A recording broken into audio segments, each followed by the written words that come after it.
মাইটোসিসকে complete করার পর এবার আমরা কি নিয়ে আলোচনা করব, আমরা ঢুকে যাব হচ্ছে মিওসিসের মধ্যে।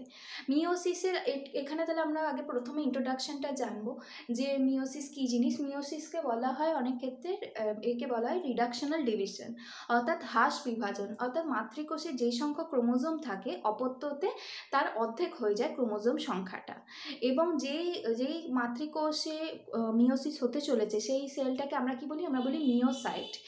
এবং এটি প্রথম দেখা যায় সি আর্চিনের ক্ষেত্রে। সি আর্চিনের যে এগ ছিল তার মধ্যে আমরা মিওসিস বিভাজনটা প্রথম লক্ষ্য করা গেছে। এই মিওসিসটাকে তোমাদের টার্মস যে মিওসিস রয়েছে সেটাকে কে দিয়েছেন, ফার্মার এবং মুরে এই নামকরণটা করেছিলেন। তাহলে মিওসিসের ইন্ট্রোডাকশনের মধ্যে আমরা কী কী জানবো, এর অপর নাম হচ্ছে হ্রাস বিভাজন, ফার্মার এবং মুরে এই টার্মটা দিয়েছেন। তারপরে এটি সি আর্চিনের এগের ক্ষেত্রে প্রথম দেখা যায় এবং যাতে হয় তাকে বলি মিওসাইট।